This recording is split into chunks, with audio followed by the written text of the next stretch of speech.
Hey! Allô tout le monde! Bienvenue sur ma chaîne YouTube, sur la toute première vidéo de ma chaîne YouTube. En fait, back in the days, j'avais une chaîne YouTube, mais j'ai malheureusement dû l'arrêter parce que j'étais aux études et c'était trop en même temps. Si vous me connaissez pas déjà, mon nom est Ariane Brewer. Donc oui, Brewer, c'est mon vrai nom de famille. Ça, c'était une question que j'ai reçue dans le Q&A que je vais faire aujourd'hui. Je suis créatrice de contenu sur TikTok depuis 2 ans, donc depuis 2022. Et ça faisait quelques temps déjà que là, ça me brûlait l'envie de partir ma chaîne YouTube, de connecter encore plus profondément avec la communauté qui me suit déjà sur TikTok. Mais là, ce que je trouve intéressant, c'est qu'on va pouvoir aller encore plus en profondeur dans les sujets. Vous allez voir, ça va être un peu le même type de contenu que vous retrouvez sur mon compte TikTok, mais là, ça va être la version plus allongée. Ça va être du contenu beauté, lifestyle, vlog, déco, bouffe. Donc, on va vraiment rester dans ces eaux-là. Puis, vous allez voir le contenu sur ma chaîne YouTube. Je dédie ça aux gens qui n'ont pas le temps de regarder YouTube. Comme moi non plus, j'ai pas le temps de regarder YouTube, mais j'aime ça avoir des petites vidéos en background pendant que je fais la vaisselle, pendant que je plie mon linge, pendant que je fais des tâches plates. Fait que si ça vous intéresse puis que vous voulez embarquer avec moi dans ce beau projet-là, je vous invite à vous abonner. Allez-y, cliquez sur le bouton subscribe, gênez-vous pas, puis on va commencer le Q&A. Donc là, pour l'occasion, je me suis fait un petit matcha. Je vous invite aussi à prendre un petit snack, un petit café pendant qu'on va faire le Q&A. Sur Instagram, j'ai demandé à la gang de me poser des questions. J'étais vraiment stressée parce que j'ai jamais fait ça de ma vie, un Q&A. Tu sais, je me prends pour qui, tu sais. Fait que non, j'en ai reçu des bonnes, honnêtement. Là, je les ai toutes mis en ordre. On va répondre à ça sous forme de discussion.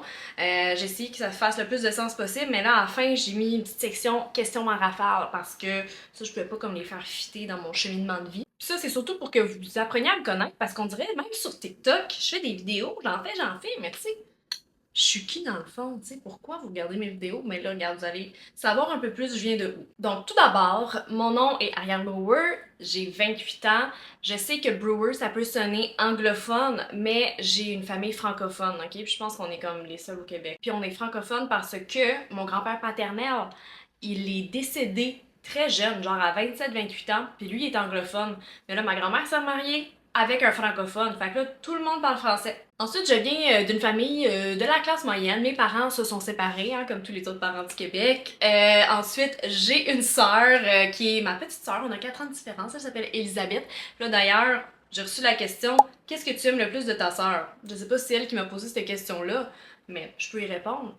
Ma sœur, c'est comme ma meilleure amie. Tu sais, c'est la seule personne qui va être honnête avec moi à 100%, qui peut me dire n'importe quoi, puis je sais que je peux lui faire confiance. Fait que honnêtement, je la remplacerais pour rien au monde, je l'adore, c'est ma moitié. Ensuite, comme je disais tantôt, j'ai grandi à Montréal. J'ai fait mes études en communication au cégep, ça s'appelle Arts et lettres et communication. Puis j'avais choisi le cégep de Bois-de-Boulogne parce qu'à l'époque, à la fin du DEC, tu faisais un stage d'observation au Festival de Cannes. Fait qu'à cette époque-là, je suis allée au Festival de Cannes. Puis là d'ailleurs, au moment où on se parle, ça fait 10 ans que j'étais là et c'est une expérience qui m'a marquée à tout jamais. J'avais assisté à la première de Mommy de Xavier Dolan, puis honnêtement, ça m'a tellement marquée, puis c'est ça qui m'a donné la piqûre aussi pour le cinéma, pour tout ce qui est l'art au Québec. On dirait que ça m'a comme ouvert les yeux à quel point on a du talent ici et que c'est super important de le mettre de l'avant. Je m'égare, mais c'est pour ça que je pars une chaîne YouTube parce que je peux m'égarer. Tu sais, sur TikTok, vous le savez pas que je suis pas capable d'être concise. Vous le savez pas en tout parce que je coupe tout. Mais là, je vais me laisser aller, ok? Ensuite, en quittant le cégep, je pensais que je voulais devenir enseignante au primaire. Une bonne chance que non. Finalement, j'ai quitté après une session. C'était tellement étrange parce que la raison pour laquelle j'ai quitté l'enseignement, c'était parce que je me disais non, non, je suis faite pour faire parler de moi. Je sais que ça peut sonner vraiment imbu de moi-même, ok? Je le sais à 100%. Je vous enlève rien. Fait que là, j'ai quitté pour me partir une chaîne YouTube, puis pour devenir maquilleuse, puis parler de maquillage sur YouTube. Fait que c'est vraiment ça que j'ai fait à cette époque-là. Puis là, c'est pour ça que vous voyez que j'ai comme 300 abonnés au moment où on se parle. C'est parce que dans le temps, ça c'était mes abonnés. D'ailleurs, si vous êtes déjà abonné à ma chaîne, puis vous êtes une OG, saluez-moi dans les commentaires, je suis vraiment curieuse. Bref, j'ai fait mon cours en maquillage, je suis devenue maquilleuse à cette époque-là, mais en parallèle, j'ai décidé quand même de m'inscrire encore à l'université en communication marketing. Puis là, mon but ultime, c'était de travailler en cosmétique dans le volet marketing. Donc là, à ce moment-là, j'ai fait mon bac, puis j'ai réussi justement à décrocher une job après chez Bioderma. C'était vraiment ma première job de rêve, là, honnêtement. J'ai tellement trippé chez Bioderma, c'était tellement le fun. J'ai eu des collègues qui sont devenus mes amis, c'était tellement précieux. Puis là, à un moment donné, la pandémie est arrivée, j'ai quitté mon emploi, je suis allée chez L'Oréal. J'ai travaillé pour Biotherm puis Yves Saint Laurent. mais c'était pas la même chose dans le milieu du travail après la pandémie. On dirait que je pouvais pas créer des relations avec mes collègues comme j'avais avant, j'avais pas un sentiment d'appartenance, j'étais en burn-out, j'ai fait une dépression à ce moment-là également. L'année 2021-2022 pour moi c'était vraiment difficile. Jusqu'à temps que je commence TikTok justement, c'est vraiment ça qui a changé ma vie. Ça fait 2 ans exactement que j'ai lancé ma première vidéo sur TikTok, mais c'est à ce moment-là que j'ai réalisé que je n'étais pas fait pour travailler derrière un écran, mais plus devant un écran si on veut. Fait que c'est vraiment ça, comme quoi, même, là j'avais 27 ans à l'époque, tu sais. Si on recule de 10 ans, j'avais aucune idée que j'allais faire ça dans ma vie. Puis finalement, ça vaut la peine d'écouter ses rêves.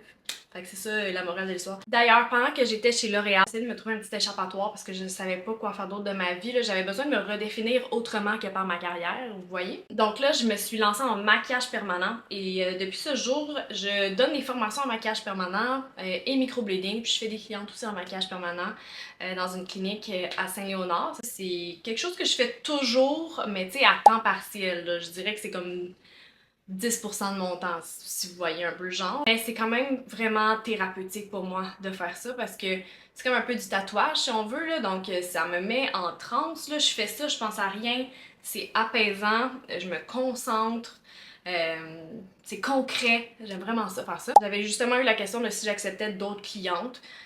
Oui. Si vous êtes vraiment intéressé à avoir un maquillage permanent fait par moi, ça va me faire plaisir. Écrivez-moi par courriel. Ensuite, au niveau de ma vie personnelle, je suis en couple depuis 2 ans. Ben, ça va faire 2 ans. Mon copain, on s'est rencontrés à l'été 2022 à Burlington, sur la plage. Donc, c'est vraiment un drôle de story time que j'avais déjà raconté dans le podcast Femmes mariées. Puis après 6 mois, on a déménagé ensemble. Fait que ça s'est quand même fait vite. Tu sais, je dirais que rendu à notre âge dans la vie, ça va un peu plus vite, les grandes étapes de la vie. Mais comme quoi, à un moment tellement inopportun, tu peux tomber sur la bonne personne. Tu sais, comme moi, je m'en allais magasiner des chandelles au Target. Pensez-vous que je pensais trouver l'homme de ma vie? Non, tu sais. Fait que c'est quoi les chances? Donc moi, mon humble conseil pour les personnes qui se demandent s'ils vont trouver le bon, just wait and see. Attendez, vous allez voir, et puis sachez votre propre valeur. Vous avez tellement une grande valeur, il est hors de question que vous la baissiez pour quelqu'un d'autre, d'accord? Ça, c'est mon seul et unique conseil à vous donner. Après, vous allez trouver la personne qui va honorer votre valeur, puis honorer la personne que vous êtes. Veux-tu des enfants? Si oui, combien? Oui, je veux des enfants. J'en ai pas toujours voulu à 100%. On dirait que pendant la pandémie, je trouvais qu'on était trop de personnes sur la planète, là. Mais finalement, il y a comme un baby fever là, qui s'est installé en moi avec le temps. Pas une grosse famille, tu sais, j'en veux 2. Je me suis toujours imaginé être mère, tu sais. Fait que je veux faire mon personnage de mère dans la vraie vie. Dans un futur moyennement proche, parce que là, moi, j'ai 29, je vais arriver à 30 ans, fait que ça va s'en venir éventuellement. Mais bon, chaque chose en son temps. Ensuite, je me suis demandé que veux-tu dans ton futur et quel est ton plus grand rêve. Là, j'ai quand même réfléchi et puis je dirais que mon plus grand rêve, ce serait d'être comblée, d'être heureuse, de pas vouloir plus, d'être contente, de me contenter de ma vie. J'ai souvent tendance à vouloir plus ou à me dire « Ah, quand j'aurai telle affaire, je vais être heureuse. Quand j'aurai tel contrat, je vais être heureuse. » Mais j'ai tous les ingrédients pour être heureuse. Hein. Être heureuse, c'est dans le moment présent qu'il faut en profiter. Fait que mon plus grand rêve, c'est vraiment de ressentir ce sentiment-là honnêtement, tu sais, parce que là, je vous dis ça, mais encore là, moi, j'ai de la misère à me dire que dans le moment présent, je suis complètement heureuse puis j'ai pas besoin de rien d'autre, tu sais. Non, on dirait que je veux toujours plus. Je dois travailler un petit peu sur ça aussi. Oh my god, il y a un oiseau qui vient de se faire frapper sur ma fenêtre. Bon, désolé pour la petite coupure, j'ai manqué de batterie. Mais bon, mon plus grand rêve présentement, ça serait d'ajouter des cordes à mon arc au niveau de ce que je fais dans ma carrière. Donc, par exemple, j'aimerais ça commencer à faire de la figuration pour la TV ou des films, avoir des petits rôles ici et là. Donc vraiment plus m'immiscer dans ce monde. Ce serait vraiment ça, là, présentement, ce qui m'allumerait. Ensuite, j'ai reçu une petite question ici auquel je vais répondre. Donc, il y a quelques semaines, tu parlais d'une grosse nouvelle qui a chamboulé votre vie. Oh my god, est-ce que c'est le moment où je vous le dis? La grosse nouvelle, c'est que je déménage! Oh my god, ça fait bizarre de vous le dire parce que ça veut dire que c'est concret. Moi et mon copain, on a acheté un condo ensemble dans Rosemont. Donc c'est vraiment notre quartier coup de cœur. Présentement, on est dans Huntsic à Montréal. Puis c'est vraiment pas un quartier qui convient à notre mode de vie. On veut avoir un mode de vie qui dépend moins de notre automobile. On veut avoir accès au petit café, au marché. Tous nos amis sont un peu plus vers le sud de Montréal. Fait que c'était juste un choix vraiment, vraiment évident pour nous de faire ce move-là. On va déménager dans un endroit qui est plus petit de où on habite présentement, donc ça va être un défi de se départir des choses qui nous servent à rien. On va essayer de se trouver également des meubles qui ont une deuxième utilité, là, donc des meubles qui ont du rangement intégré ou bien un sofa-lit. Ça va vraiment être un gros changement, honnêtement. Là. Le défi, ça va vraiment de rester minimaliste. Puis bien évidemment, je vais vous amener avec moi dans toute cette épopée-là du déménagement, de la redécoration. Que voilà, si ça vous intéresse, come along for a ride et abonnez-vous! Là, on est dans la section questions en rafale. Donc j'avais eu la question, avoir la maison de Nancy Meyers ou un monde sans ses films? Ben là, j'aurais pas la maison de Nancy Meyers. C'est une réalisatrice que j'admire particulièrement, que j'adore ses films, le vibe, la déco dans ses films, ses chefs, Kiss, c'est incroyable comment c'est parfait. C'est elle qui a fait The Holiday, It's Complicated, etc. Puis je veux recréer cette ambiance-là chez moi. Je vais le faire le plus possible, mais c'est neuf chez nous, fait que tu sais, il va falloir que je sois bonne là, dans ma décoration pour rendre ça vraiment chaleureux, puis invitant. Puis faire comme si c'était lived in. Tu sais, moi, je veux pas vivre dans un environnement que tout est nickel, comme s'il y a personne qui vivait là, tu sais, non. Bien évidemment, je peux pas avoir la maison d'Anti Bayers, fait que, I guess, que je vais prendre ça. Parce que je peux pas vivre sans ces films. Ces films sont trop réconfortants, je les adore. Quels sont tes livres préférés? Donc, moi, pendant ma jeunesse, j'étais une très grande lectrice. Comme je capotais sur Amos d'Aragon, les Chevaliers d'Émeraude. Tu sais, j'allais dans les salons du livre puis je faisais signer mes livres par les Chevaliers d'Émeraude. J'étais allée au banquet des Chevaliers d'Émeraude. Tu sais, j'étais vraiment nerd des Chevaliers d'Émeraude. Je capotais, là. Tu sais, tout ce qui était médiéval, là, moi, là, j'étais là. Ensuite, tu sais, j'ai lu comme tous les Harry Potter, les Aurélie Laflamme aussi.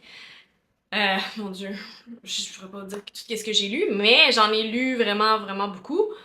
Mais avec les études, j'ai décroché complètement de la lecture, là. On dirait que ça me turnait off. Tu sais, avant, j'écrivais beaucoup aussi. Tu sais, même au secondaire, j'avais écrit un livre. J'aimais vraiment la rédaction. Puis c'est ça, avec l'université, ça m'a totalement turn off. J'ai encore de la misère à développer ce côté créatif-là en moi, là, de juste continuer à écrire. Au niveau de la lecture, je veux vraiment recommencer à lire, là. Des fois, je lis un livre par année, là. C'est vraiment pas beaucoup. Je ne suis pas fière de moi, d'ailleurs. Mais bon. Si vous avez des recommandations de bons livres, là, pour l'été qui s'en vient, tu sais, des livres feel good, là, je suis vraiment preneuse. Parce que je pense que c'est ça que je vais vouloir lire cet été, tu sais, pour décrocher un petit peu de tout ce qui va être la saga de déménagement. Fait que c'est ça. Ensuite, ce que tu aimes le plus sur toi et ce que tu aimes le moins sur toi. Ce que j'aime le plus sur moi, je pense que c'est définitivement mon sourire. Je le trouve juste parfait. J'ai même pas eu de broche en plus. Je sais pas qu'est-ce que j'ai mérité pour ça, là, mais c'est vraiment mon atout, je trouve. Mon sourire. Qu'est-ce que j'aime le moins sur moi? J'avais déjà dit aussi dans une autre vidéo que j'aimais pas mes mains. Mais bon, ça c'est... J'ai des mains de sorcière. Vraiment, là. Je peux pas les montrer de proche. Ensuite, j'ai reçu la question, tu as un beau teint, bonne mine, quel est ton secret? Là, je vous dis, j'ai pas de secret, là. Tu sais, c'est vraiment une hygiène de vie, je pense, la peau. Parce que avant, quand j'étais ultra stressée puis dépressive, j'avais plein de boutons, puis de plaques de sécheresse, puis de peau grasse en même temps. Fait que c'était ma peau qui reflétait mon état mental. Là, mentalement, ça va bien, fait que j'ai une belle peau. Fait que je dirais que c'est vraiment intimement relié. Aussi, j'adore Clarins. Présentement, ma routine, c'est Clarins. Ma peau est magnifique présentement. Puis, je dis pas ça pour me vanter, là. C'est juste parce que c'est pas tout le temps le cas. Tu sais, pas tout le temps belle de même. Mais là, présentement, j'utilise le double sérum avec la gamme multi-active. J'adore Clarins présentement. Je suis également en commentaire. Est-ce qu'on t'a déjà dit que tu ressemblais à Alexandra Larouche? Ben non, on m'a jamais dit ça, mais merci, je le prends, c'est bien drôle. Et puis finalement, serais-tu down de faire un meet and greet avec tes girlies qui t'aiment?